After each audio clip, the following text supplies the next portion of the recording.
For transparency's sake, the first time we did this, we had season 3 and 4 done in one episode. But Annie they really wanted to impress you with the NNT knowledge because they spent so much time and energy in it. So now we have to split into 2, which Minty not happy, and I'm the one that's not happy. And I'm the one who has to retell this story. You think I'm not burdened by the fact that I know way too much about a shitty series? Every day I go to sleep and I cry because I'm like, I can't remember the face of my mother, but I remember all these stupid battles in Nanatsu no Taizai. I know all the battles in Nanatsu no Taizai. Oh god, and Fairy Tail's there too. Oh god, that took up my son's face. I don't even remember what anyone looks like. I've never seen the rascal in a while. Don't worry about it. This is FunUntitled, where we serve every podcaster an F you. So we had 2 other episodes. Watch those to get caught up. I'm not repeating it again what this damn series is about. You should come in knowing. I'm not going to be like those animes who's like, oh, these are all the characters. Let me introduce them every episode. No, you gotta know all the characters. That's really annoying. Every time I gotta see that fucking name in every episode, like, fuck that. So we left off in the middle of the Holy War. They are fighting. And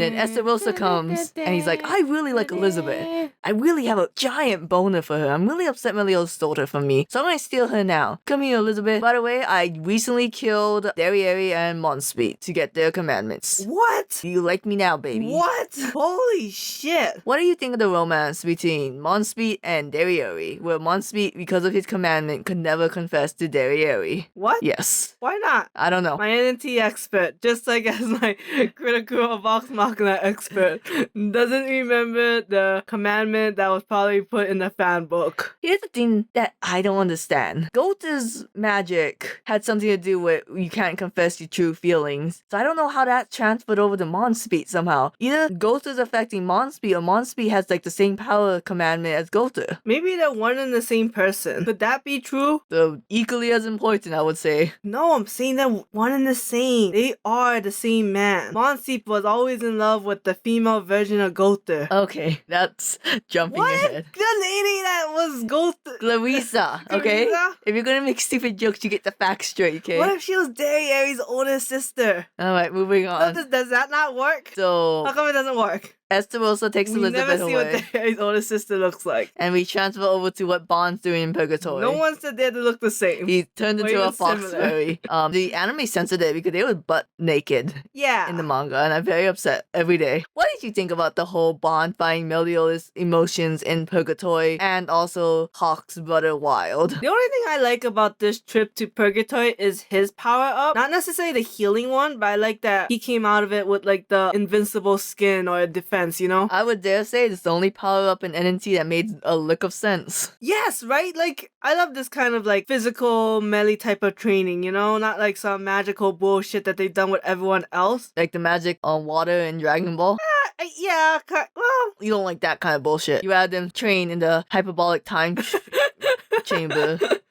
yeah, look, if you put it like that, then yes. I was thinking more like those 2 angel girls that had Meliodas. Yes. Stuff like that. The memories coming back to King and Diane. Oh man, I remember those cucks names really well once upon a time.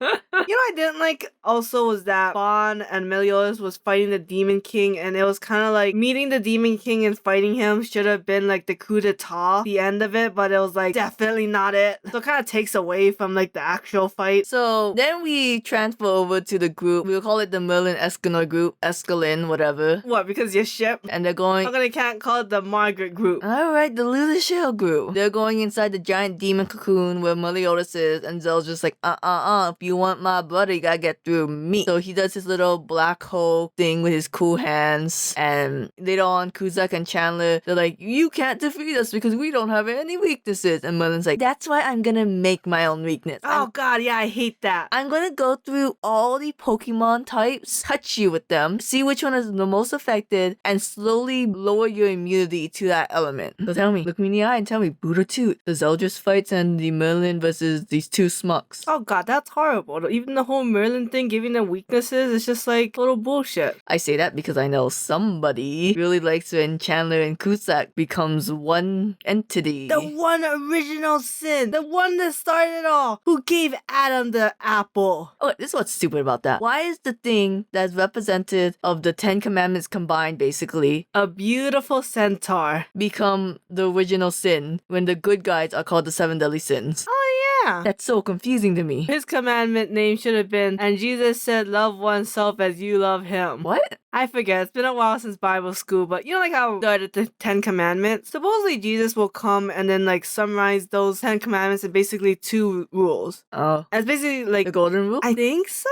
This is my personal stance. They should have named the original sin Moses, because the Moses is the one who brought the 10 Commandments. Another contender that they could have named it was soulmate. Alright.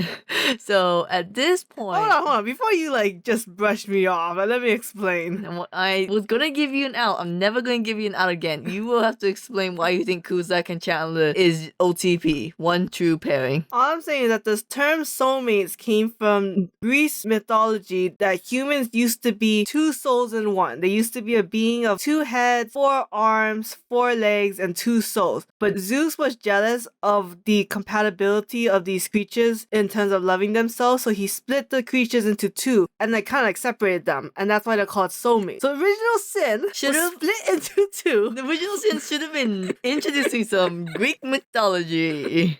Hey, they butchered Christianity. I don't know why I can't introduce a different one. Are you done? Tell me it's a good idea.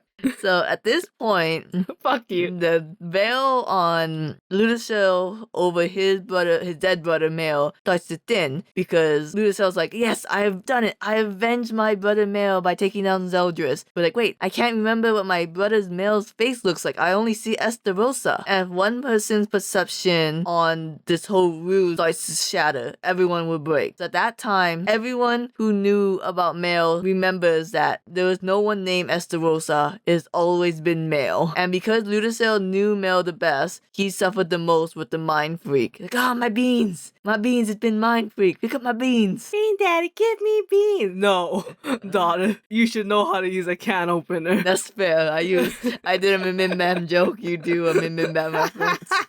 So we go back to Esterosa, who is losing his shit from absorbing Derriere and Monspeak commandments, and he unleashes his demon form and becomes Male, the angel. He's back, baby. Yeah, he ain't no dog that Elizabeth loved. Yeah, okay, you want to explain that story? Because I know the first time we did this, you loved that story. All I'm saying is that Esterosa was originally a dog that Elizabeth loved more than anything else in the world. More than Meliodas, more than Merlin, more than other 4 archangels. I don't know what her relationship with them is, but she loved Esterosa so much that when Gotha thought that he had to make another persona for Male, it was gonna be this damn dog. You're such an idiot. You're such a damn idiot. Okay, why did he pick the name Esterosa? He picked the name Esterosa because he wished he was the dog when the dog was licking Elizabeth. What did I say I was wrong? Elizabeth loved the dog more than anybody else in the world. Boy, I wish I could say bestiality wasn't an old friend of NNT fandom, but it is, so... Oslo. Oslo and Jaharta, yes.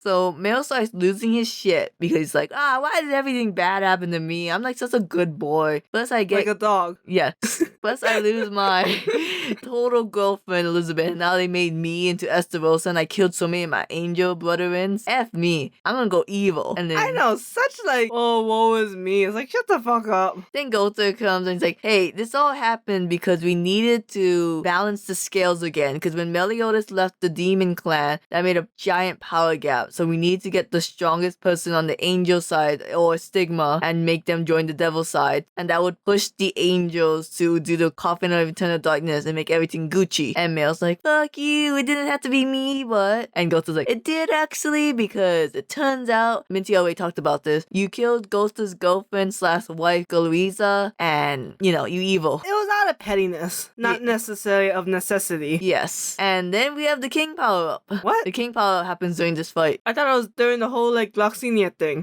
No, he got his wings and he started budding. This is when the wings go shooting out of his back. What? Yeah, so this is when he gets the pompadour and the suit. Which is stupid. Which is stupid. So what did you think of the whole Male fight? On top of a floating island? Yes. Oh, I didn't like that one. I just thought it was like, all of a sudden he had like these random powers and it just kind of came out of nowhere and they weren't that cool. It's like, if you're gonna have random powers, please be cool at least. Please have good epic fight scenes. And then like Diane has like a supposedly the super OP power, but she can't use it, otherwise it'll hurt the earth. And I'm like, then why would you have this? When would this ever be used? To be fair, the kings gave all of them the 7 sacred treasures, and when I say gave all of them, I mean 2 of them already had it preemptively.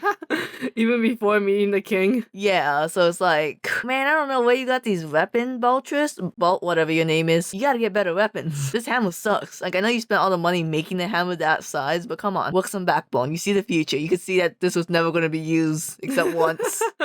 So Male is now on the good guys team because he realized he was being a little whiny bastard. When does he steal Sunshine back? We're getting there, baby. So Escanor, he's fighting Original Sin, but Original Sin cast. We thought of a new name. Oh, I'm so sorry.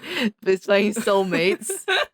It sounds. I don't know why I said it in a way where it sounds like DoorDash. He's fighting DoorDash. That's his new name. Delivery of food. Yes, I understand. He casts darkness, so everything's dark, so his sunshine power doesn't work. So he blasts Escanor far away, so far that he entered Male's manly arms. Like DoorDash. Like DoorDash. And Escanor's like, oh, these powers killing me because I'm 40 years old. Male, please take back Sunshine since it was originally yours and then it somehow came to me. And Male's like, tight. I wish I explained that better. I think they're gonna explain it in the sequel. We'll not talk about the sequel. We're talking about the sequel. I'm telling you this right now. episode is gonna be too long already. It's fine. How come we don't get to talk about things I want to talk about? If we have time at the end, we'll talk about your stupid theory that Dario's sister and Ghost's girlfriend is the same person, even though I gave you 10 evidence off air. That's right, folks. We had to pause the podcast and we had to fight about it because I wasn't going to subject you to that. Oh, why those two couldn't be the same person. All I'm saying is the audience probably got like limited memory like how I do. They're probably thinking, yeah, why can't they be the same person? Okay, so Male is now fighting with Kian, with Merlin. Well, actually, Merlin is slowing down Meliodas so he doesn't come out of the cocoon. And that was stupid too. Yeah. Lily, she can do anything. Well, you know why, right? Later on. No, yeah, I get it, but... So, let me get here first. So, Meliodas pops out and he is now the Demon King. It turns out Bond was able to get Emotion Meliodas out of purgatory, but Emotion Meliodas just kind of went into his own mindscape where he now has to fight the Demon King. And until he can defeat the Demon King is controlling his body in the real world. Like a beautiful grim butterfly bursting out of the grim cocoon. We don't need the Yashahime. So, they all find the Demon King, and meanwhile, Meliodas is losing. He's getting his ass whipped by his own man because he's like, you don't even want to come back to life. I already killed Elizabeth. So Gotha, with the power of friendship, has to take Elizabeth inside Meliodas' mind and say, I'm still alive, Meliodas. Please keep fighting. Wait a second. If the Demon King had killed Elizabeth, doesn't she get reborn? Yeah, so Meliodas doesn't have to come back. He can just come back in like 20 years. Okay. You want me to justify entity? Or you want me to get through this plot? Alright. I want to get through this so I can talk about things I want to talk about. And then Bond comes onto the scene and it's like, I'm powerful now and I saved my girlfriend off screen because we're not talking about that right now. Okay, that was stupid. The whole he had to give up immortality to save her. I mean, he just came back with she let him borrow. Oh, shut the fuck up. So, Bond basically fights Meliodas in the physical world, Meliodas fights the Demon King in the mental world, and they climax together and defeat the Demon King together. Just like Fairy Tale. What did you think about this whole battle? I don't like it. Surprisingly, this series has very little of the 7 sins together, and it pisses me off. I think like they were together very shortly, and then they split off again because that's when like King was like, I'm a bitch boy, and I'm sad, so I'm gonna leave, and then Bond follows. Or no, Bond follows. He's a bitch boy. King comes along, and so is the J girl, Jericho, yes. Yeah, but like they're like never together, even in the final battle. It'd be like that sometimes. So this is when Nakaba does the most asshole thing, and he labels every chapter from here on out Epilogue 1, Epilogue 2, etc., etc. Epilogue 1000. So Meliodas is now the Demon King. He is able to destroy the curse where he will die and come... You wait.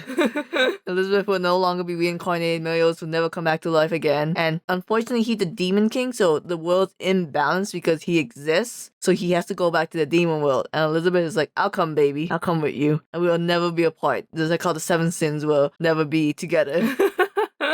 And And that's when it's revealed. Oh no! Oh god! Merlin's revealing that Elizabeth still has her curse and she's still gonna die in 3 days because Zeldris is now the Demon King. Because we Wait, did did the 3 days restart or is it a continuation? I think it's a continuation. Boy, really shoehorn a lot of shit in 3 days. They did a lot, yeah. The Holy War was less than 3 days. So Zeldris is now the Demon King because Nakaba was like, you know how in the fan book I introduced Zeldris' girlfriend Gelda? We should probably wrap that up. I mean, she wasn't that Gaiden. She's in the chapters that never got animated, was only in the fan book, not even the official volume, the Edinburgh. I think it's called like Tales of Edinburgh. I like that one. No, that's a good one. If that was in the anime, we would be reviewing it, but it's not. So Okay, fair enough. you gotta go out of your way to find it, because not even in like the American translated volumes. Really? Yeah, it's only in the Japanese fan book that never got translated. Wow. Which is the first time you see Escanor. So that's buck wild. I had a friend, and we'll call her Mexican. She likes it when I call her Mexican. It's very endearing.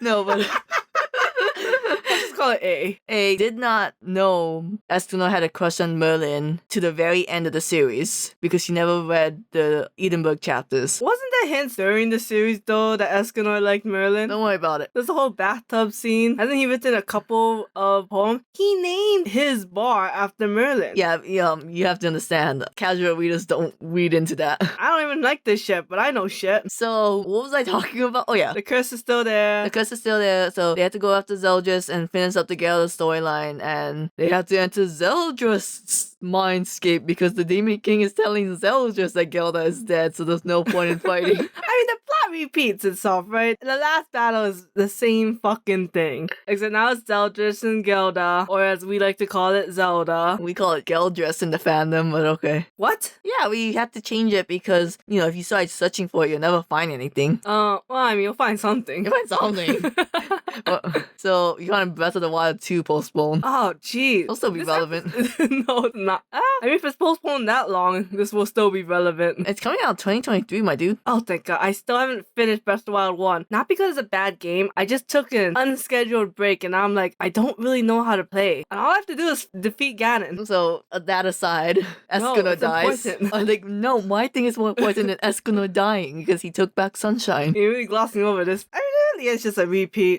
They do the whole 7 power combination, like a 7-layer dip. Escanor does his cool Endeavor impersonation. Well, I guess so. Except Endeavor does not die. Unless, spoilers, I don't know. Oh, trust me, there would be parties happening if Endeavor died. I don't know. I kind of like the plotline they're going with Endeavor. But We're not going into that. If we want to get canceled, we'll go into that. So, Escanor dies, Zeldris is freed, Demon King is officially dead, and they're partying now because why not have another party? Why? It's not like we just had one. And Diane is saying, wow, everyone got what they wanted except you, Merlin. What do you want? And Merlin's like, well. Wait. Before we get into that part, I just want to say, the whole thing with Escanor dying and Merlin being like, I'll remember you as the one man who loved me. Like, she literally kicked him in the balls as he was burning alive. The whole Escalin kiss. Now, I'm calling this just as the couple name. I'm not saying I ship it. Not anymore. Not after that fucking scene. Then Escalin's like, oh, you are a fine wine, but I am not the cup to hold you. One day I hope you find the cup that will. And Merlin's like, yeah, I couldn't love you back, but I'll give you a kiss as like a beta prize. And Escalin's like, I can die now, not as a virgin. And he like crumbles into dust. He's like 40, right? Yeah, he's 40. He lives over my age. No, okay. So, I mean, I guess during that period, 40 was the average lifespan. Escanor was done dirty at the end. Oh, 100%. He was like the most OP character, and then they kept writing him out. They kept making him really weird. And I cannot tell you how mad people were when Merlin was like, I'm really sad about Arthur. And Escalin's like, why be sad about him? He can't even wipe his own ass. And Merlin got really upset. She loves Arthur. Escanor has said before, he does not care if his love is ever requited. He just likes being in love. And all of a sudden, I'm going to be jealous of Arthur. Anyways, back to what Merlin wants in life. Arthur. 100%. So she tells everyone, hey, everything I've done behind the scenes was to bring back Arthur. That means letting the Demon King out, basically, giving back Elizabeth's curse, getting Zelda to be the Demon King again. That was all me. You know why I did it? Because when I was a little girl, Meliodas did not love me, and my daddy didn't love me. So She wanted to be the Escanor to Elizabeth, but like to Meliodas. You mean male? No, I mean she wanted to be Esterosa. Okay. The puppy. Okay. So that's why she had to stay as a child. So she could be like, hold me in your arms size. So I was told by this lake, Lady of the Lake, what's up, lady? And Lady the Lake said, hey, it's me, the lake. It's the lake you guys fought on. I absorbed all your magic during the fight, and now I'm doing something. I guess I'm calling the Mother of Chaos out to leave the giant pig and go inside Arthur. It was kind of unclear, or Annie wasn't reading that well. How the Lady of the Lake and Excalibur have no relationship to each other in this series, it's kind of fucked up. In 4 Nights of the Apocalypse, Arthur tells people, hey, I need you to find my bride, and it's implied that the Lady of the Lake is his bride. What? Which is weird because in that sequel, Lancelot's the one who met the Lady of the Lake, and his mom, Elaine, in other stories, is the Lady of the Lake. That's why she has the Fountain of the Youth. What? So it's really weird how Knockabout make the wires cross. Okay. Yeah, don't worry about it. I am a lot worried about it. So Merlin puts chaos inside Arthur. Arthur is now out of his sword coma, and he sees Meliodas, and he's like, you're the bastard that got me into this sword coma. And he unleashes his power of chaos. And his sidekick Soccer Ball is like, woo, Arthur, you mastered chaos. I'm gonna eat you and absorb your powers now because I was evil the whole time. And Merlin's like, oh shit, here we go again. Alright, 7 Sins, you guys go away. I'm just gonna deal with Arthur and the soccer ball. And Merlin's like,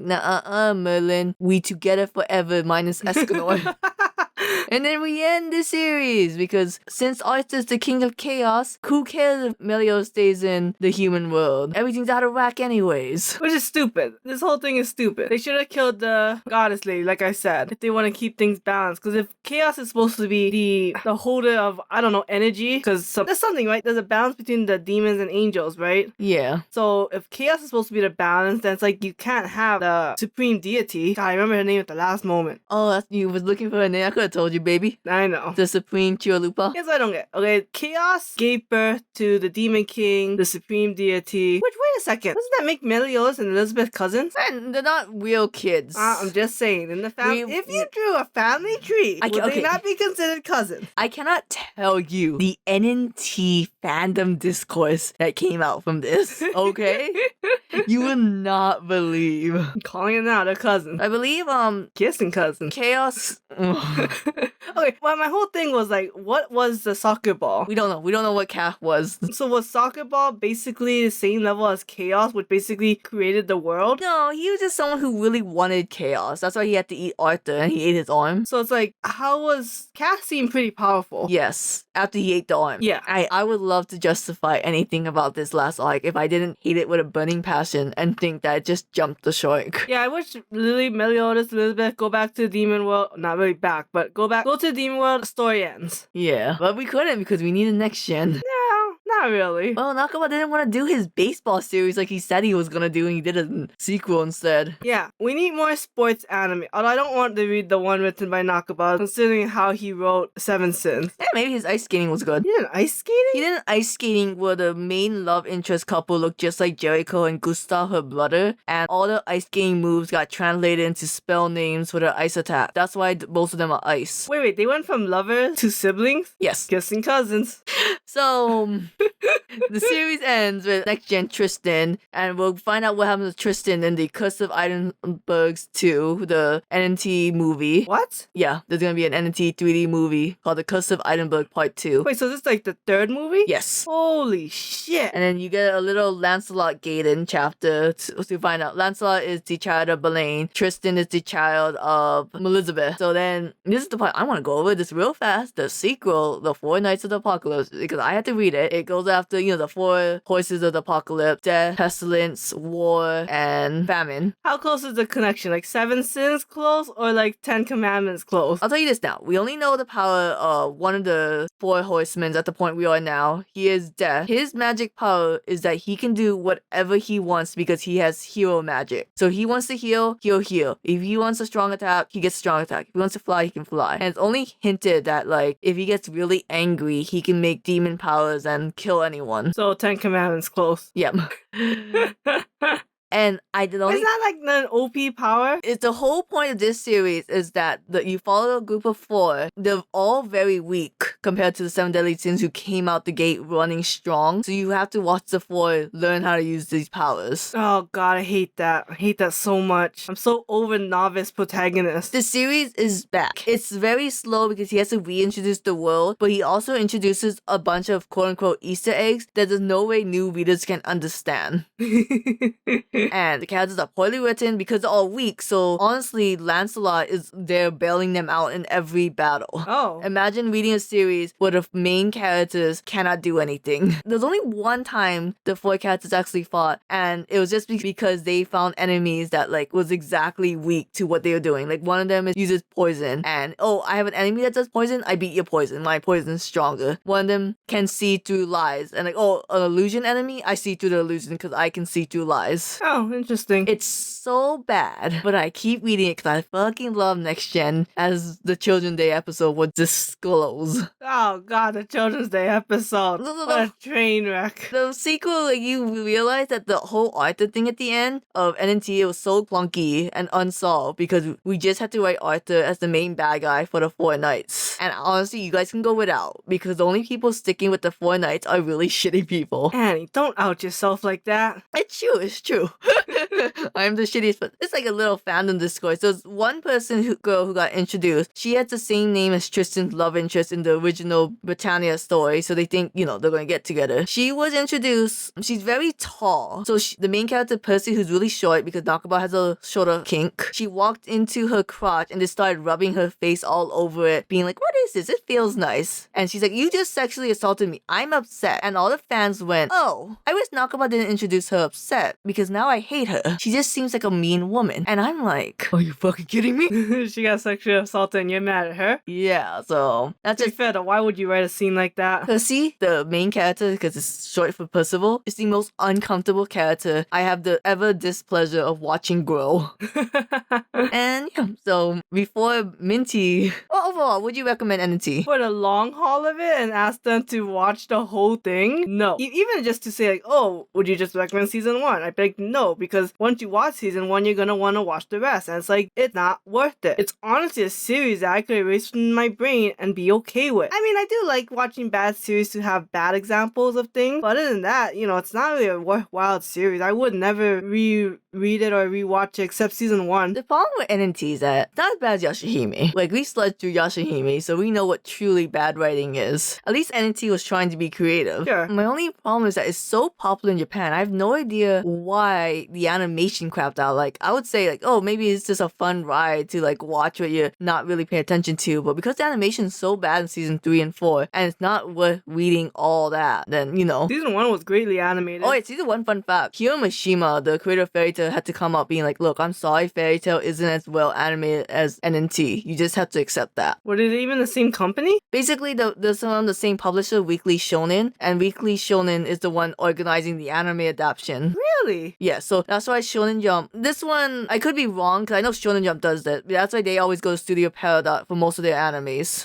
Oh. That's why, like, the same studio made Naruto, One Piece, Bleach, Dragon Ball. Black Clover? Yeah. Wow. Well, actually, I think A1 did Black Clover, but I digress. So I think it's the publishers, like, who's in charge of getting the anime adaptation. Oh, okay. Like, the creators aren't the one going out. Sure. I thought it was the anime studios who go out and get it. That's with some animes that's not part of the big ones. Like, I know what you're talking about, how the animes fought to buy the right. That's what I would have thought, yeah. Anime industry is very complicated. Okay. I mean, you could say about anything because you like ads, right? You would think, I don't know what to think. I was stupid. And maybe we're both right. Kind of like that show. I think it's the one where they have to travel cross country and all the truckers have to like do the lower bid to try buy the rights to transport it. Yeah, you know that show. My dad watches it. Oh, I never knew the name of that show. Yeah, but basically the whole thing is like, hey, I need you to move this cabin. A bunch of truckers will like race to the bottom to say like, oh, I will do it for $20. I'll do it for $10. Like, oh, I can't do it for $10. I can't pay for gas, so I'm out. Yeah, it's like a reverse auction. Yeah, maybe it's like most of it. Anyway, that was NNT. I'm sorry we diverged at the end. And Derry sister and Gota's girlfriend are one and the same. I shall now go into my improv storyline. Bye.